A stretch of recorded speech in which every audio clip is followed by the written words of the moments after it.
Welcome, adventurers, to another enchanting episode of Lore Drop. I'm Dungeon Master Eguile. And I'm D&D Wife, your guides to the hidden depths of the world of Extrayus. Tonight, we unravel the secrets that lie beneath the surface of our homebrew campaign. We'll dive into the lore, the legends, and the magic that makes Extrayus so captivating. We'll explore the stories behind the realms, the characters, and the world building that brings our adventures to life. Whether you're a dungeon master seeking inspiration, a writer crafting your own fantasy worlds, or just a fan of immersive storytelling, there's something here for you. Join us as we reveal the mysteries of Extrayus and share our creative journey with you. Get ready for a new Lore Drop, where imagination meets creation. Let's embark on this magical adventure together. Welcome, adventurers, to Lore Drop. I'm DM Eguile, joined by my co-host, the always insightful and fun D&D Wife. Hi. Today, we're diving deep into the vast oceans of Extrayus to uncover the story of the Seagless, one of the most peaceful Mirren tribes. These aren't your typical fish-like people, though. They are masters of the seas, keepers of the balance, and creators of harmony. Exactly. From their unique cultural practices to their deep connection with the oceans and even their struggles with sailors, we're going to explore what makes the Seagless so special. So stick around as we reveal their origins, culture, and the future in the world of Extrayus. Let's dive in. So as you've all been listening in these last few episodes of Lore Drop, we have started our deep dive into the tribes of the Mirren folk. Now, these are our kind of anthropomorphized bestial folk that grew the long way in Extrayus without any help of magic deities or any other kind of, mumbo jumbo. And as we have gone on, we are now tackling kind of another one of our kind of amalgamations of what it is. And creating the Seagless wasn't really easy because it's tough. Like, fish people always are an issue for me in terms of fantasy projects, gameplay. I feel like you always end up in like two camps, right? You either end up with like fish, like a fish head with like human arms and legs, like the Kratoa in D&D, and then or you end up with like really beautiful blue people kind of thing with maybe have gills or some sort, but they're like, really androgynous and blue half the time. But it's really hard because I didn't want to have that. Obviously Extrayus is all about kind of spinning tropes and not necessarily doing what's expected. So I really wanted it not just to be, okay, let's just, slap various fish heads like, this one's a carp type and this one's a salmon eel type. Head. Yeah, right. Kind of like a Pirates of the Caribbean. At World's End. I was thinking the same thing. I didn't want that because at the same time, I feel like when you go that far, as much as it is cool, like, they're totally fish people, it makes it kind of off-putting for them to like be a part of society, necessarily, It's right? tough. But you also don't want them necessarily to look like, the joke I always make is like the Atlanteans in DC, right? Like they just look like normal people, and it's like, okay, but how am I supposed to expect this? And then like in the movies, okay, there's normal looking Atlans, and then there's like the crab looking, and then there are the fish people. It's so strange. It's like, I think they literally call them fish people. I think so. So it's I wanted to really have the Seagless feel like a natural extension of the ocean, and not just fish people with heads, Billy the Big Mouth Bass, that grew legs and walked away. Not necessarily. So really where it came from was a lot of it, as always, we are avid D&D players, and so we've taken a lot of inspiration from Dungeons Gotta and give Dragons. it homage a little. So the Tritons and the Eel folk were a major aspect of that. This kind of gave kind of the pretense for what they became now, whereas, most of the time you see these two creatures being kind of the exact 2 points that I'm making. We wanted to find a middle ground, right? Like I was looking for something that also represented the ocean, right? And you're the one that really pointed this out, is like the videos of like when they take a camera down as far as they can, like the Marianas Trench, right? It's like, because it starts and it's like, oh, look at all these beautiful, pretty, and then it's look at this horror. Look at the show. Nightmare, this horror show deep beneath the ocean. Looks aren't necessary in the dark.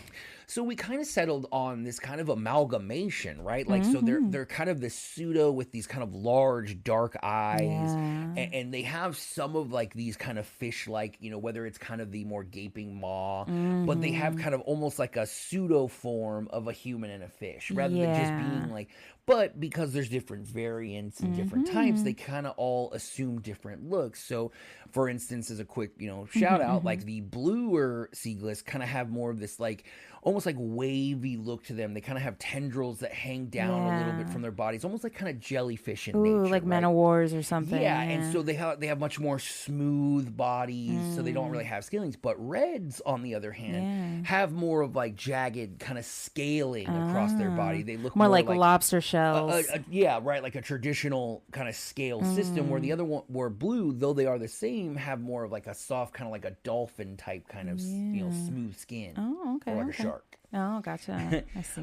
So we really wanted to balance that out, and I think we really found a pretty good middle ground. Absolutely. I think, even though I know you're not the biggest fan of the sea or oceans, water is not my element. Or water in general. I'm a cook. Fire is my element. I do not do water. Yeah, his affinity is fire, so he's at complete odds with water. But I think he's outdone himself here. The Seagless aren't just this like beautiful visual sort of marvel. They're also kind of a really nice reflection of the themes of harmony and balance that we have in this campaign, because they sort of reflect the nature around them. Right. And I mean, speaking of, past campaigns, that's really where a lot of it came into play, was because the Seagless really tie back into our very first campaign we played for over 4 or 5 years. Oh yeah, quite a while. And it was really interesting because it was a moment where the party that we were running was actually supposed to eliminate these eel folk warriors and get rid of them.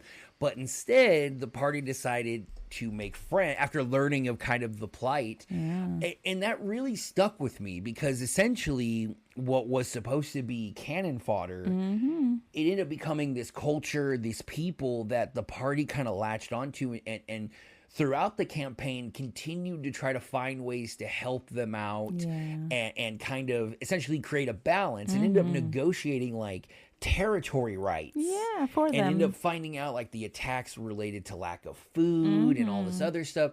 And so what it really did is it represented that idea of like helping people, maintaining a balance. So it really stuck with me. So I wanted, instead of it being kind of this small group of individuals, to be the kind of the essence of an entire faction of the Miran subspecies. So what was here is like, what typically most people think of like animals being aggressive and territorial. Here was one that was like completely peace and love. And they would welcome you in, open arms. And that really just shows, because the Seagless's role, is to kind of protect all life in Extrayus' oceans, and they do view that even further in the fact that anything that is on the ocean, including the land, is part of the ocean. Wouldn't that make them a little naive and vulnerable though? Well, I mean, there's a lot to it, and speaking of that, we can, the next really what I want to focus on is obviously looking at the culture. Now, when we dug deeper, we had to look into, okay, well, how is this going to kind of interact with them, and so and how they kind of go about establishing this philosophy of like everything is the water, right?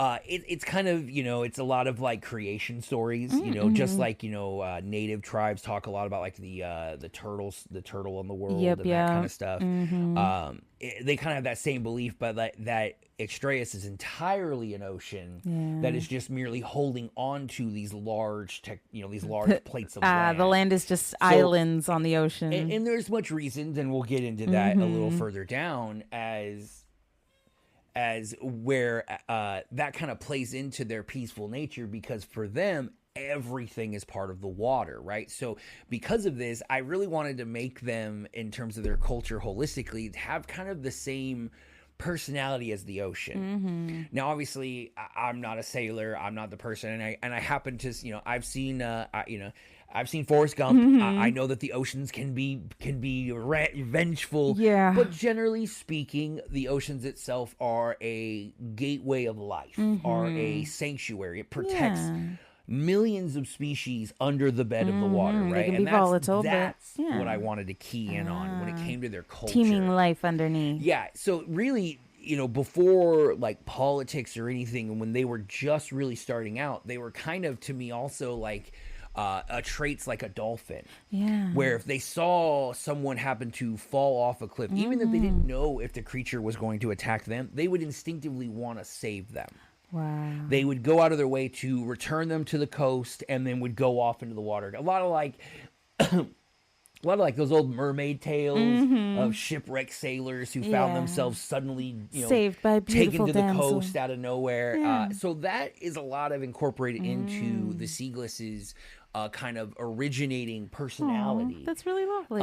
And so they really kind of open that up because they really view not just themselves, but everyone as people that need the ocean to survive. Yeah, because it's integral to everything. Oh, I love that. I love how the Seagless see kind of the ocean as something sacred, something to be protected, not a place to claim lives in, like, some of those horror mermaid right. movies that we see, but a force to be respected and balanced. And it's just a really nice outlook, I think, for them. Right. And I think one of the key points, and this is what we were kind of touching on, is essentially one would assume, obviously being a part of the ocean, that these are all seawater type creatures. Right.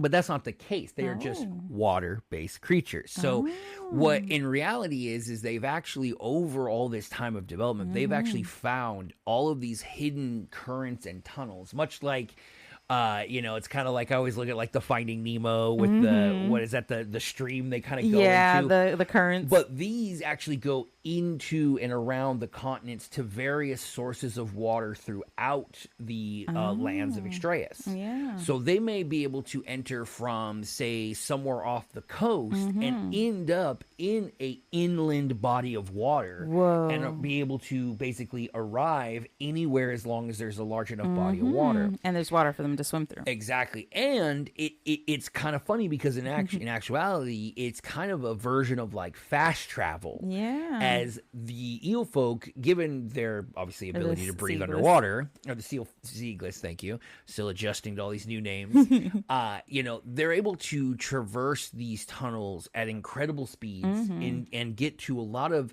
remote locations that other creatures may not be able to get to. Or at least not as quickly. Exactly. And so this is where a lot of that goes into their idea that they are kind of everywhere, essentially, and why they view the fact that the kind of continents are being held up by the water and not what we know to be like the way continents are formed. They don't have science yet. Yeah. But really what it shows is that like the tunnels just show not only their ability to kind of work with the water and use it to their advantage, using natural kind of cave systems that are just formed through kind of earth and creation processes, but it also allows them to kind of show that ingenuity by not only using it, but using it to help individuals. So obviously in the world of Extrayus, travel is very difficult. So they've been able to take some of those tunnels and allow other clans to use them, whether it's to gain fresh water or some ways to send goods from one tribe to another. That's almost cool. like what we would use as our vacuum tubes in certain like mail places, but instead using water to shift those goods from one place to another. Oh, that's really cool. That's so much more in depth than I thought the Seagless would get. You just see fish people and you think, oh, they just kind of frolic in the ocean all day, Kind of in a way, it allows them to send supplies and goods through the water. They're almost essentially the Mirren's version of the mailman. Yeah. Because they're able through these tubes to send various goods and supplies to areas that they know need more help or protections. That's awesome. And see, and the cool thing too is that now majority of what the players have met are two color variants of the Seagless, one being a red one and mostly being blue. Yeah. But in fact, there are 4 distinct types of Seagless that are born based on the kind of the ocean that they are in, which we've kind of connected to each of the various continents. So each of the continents kind of have a different effect that they cause in their ocean, which in turn affects the Seagless. Yep.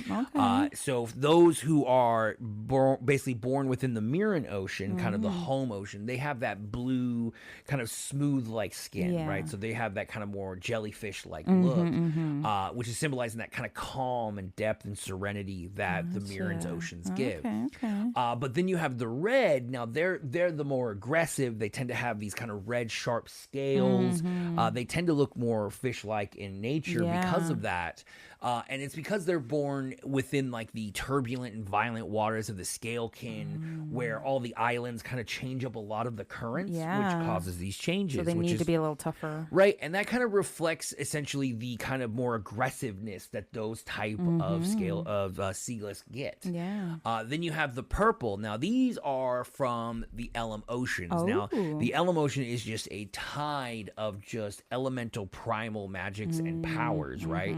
And so with that, they tend to be a lot more mystical. They tend to glow. They tend to be more of like what you would see as your underwater, your deep water ocean fish. They're purple.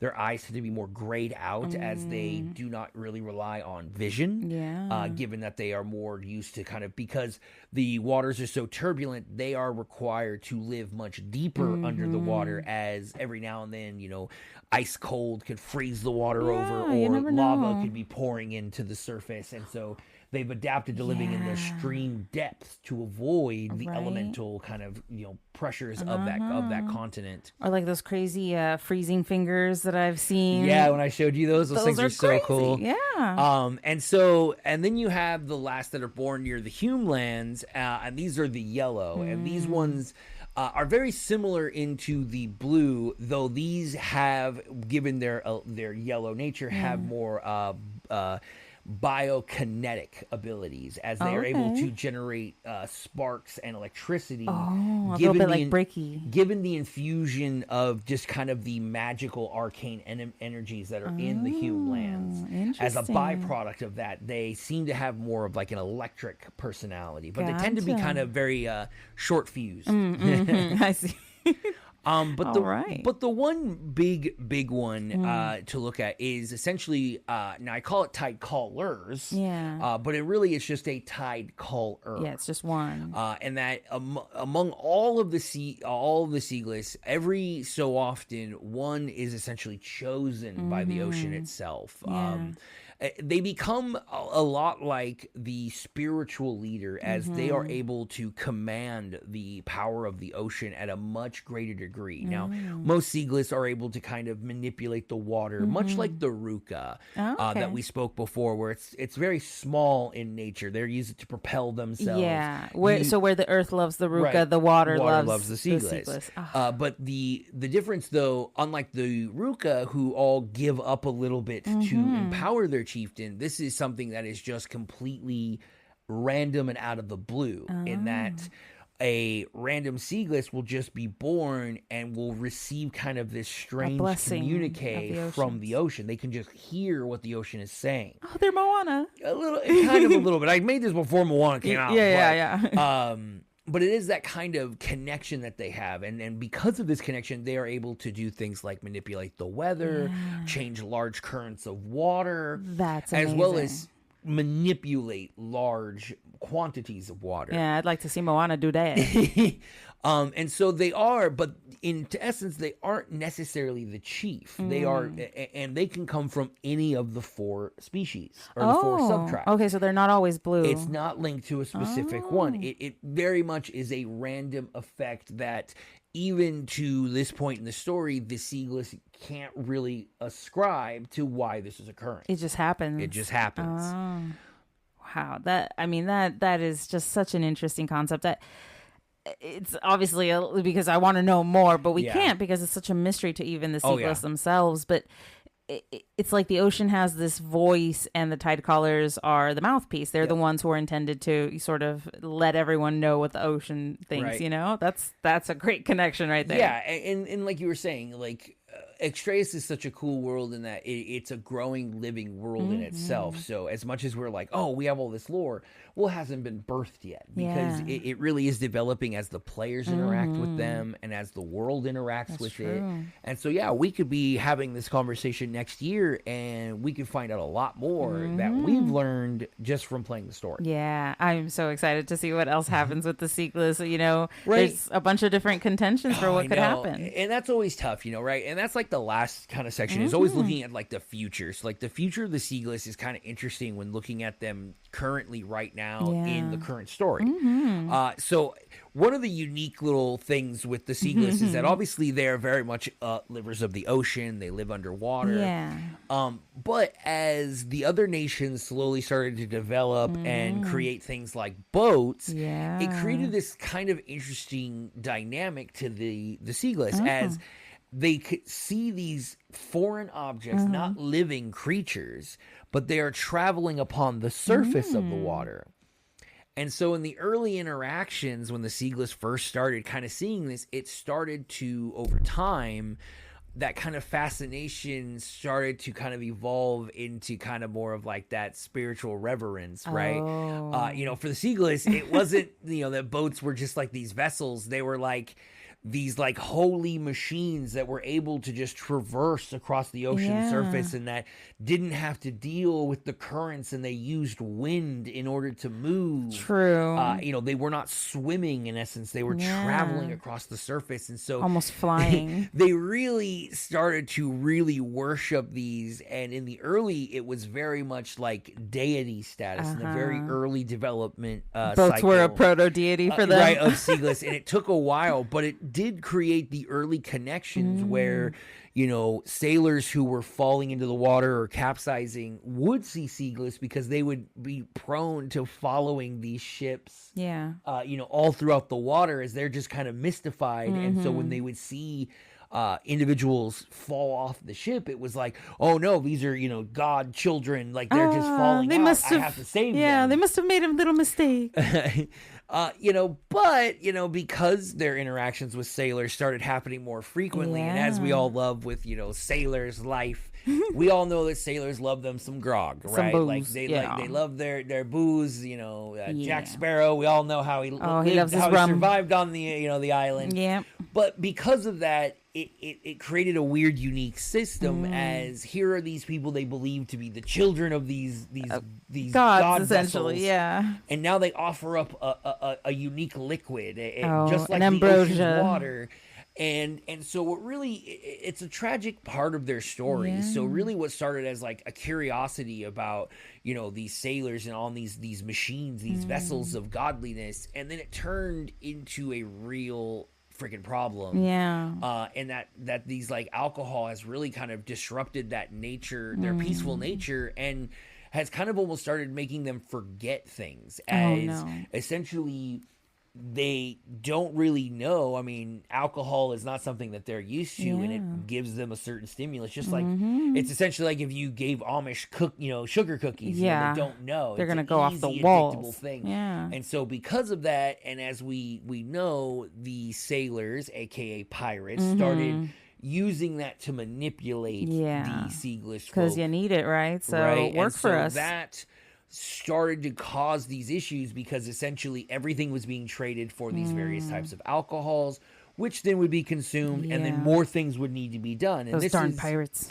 This is what introduced essentially kind of the exchange for kind of like this idea of like usage and kind of abuser and you know, provider, because the the Seagless then were essentially repairing ships, doing everything to curry favor to gain more of this to trade liquid, for which started just the obviously a power cycle where now what was originally sailors who were of peace and just wanted to return the favor, pirates have now shifted in order to take advantage of this. Seeing how gullible they are, it's so unfortunate. I think it's just heartbreaking to see such a loving people, you know, be brought down by something that even they probably didn't even understand, or even the sailors who gave it to them understood the implications of that. And the funny thing I have with that is, because of this, and we've spoken a few times that a lot of the Mirren tribes, it's very much an oral tradition. And so the way, unfortunately, because of this, and over time, many of the Seagless have kind of lost that shared culture, lost the understanding that there are 4 different types of Seagless. And the way I play this is it's like retelling stories when you're drunk, right?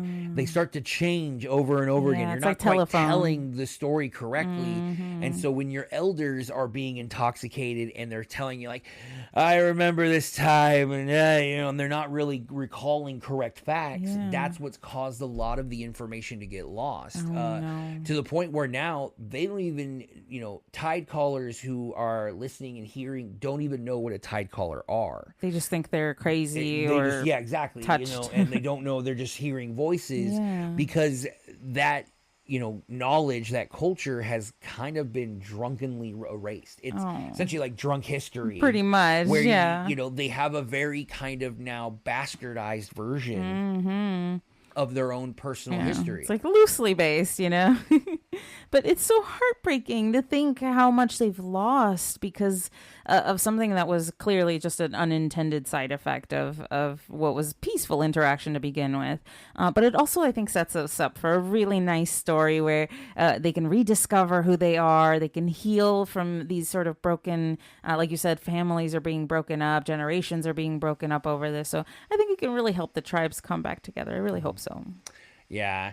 And that's, it's kind of some final thoughts, it really just kind of, the Seagless I wanted to be kind of that symbol of balance, and that's the unfortunate thing is obviously now currently in the story that balance has been broken. Yeah, quite a bit. So I'm really interested to see how, whether it's the players or the Seagless themselves, kind of regain that position, because it really is a shame. There's so much potential and so much stuff that had been lost due to their addiction to alcohol.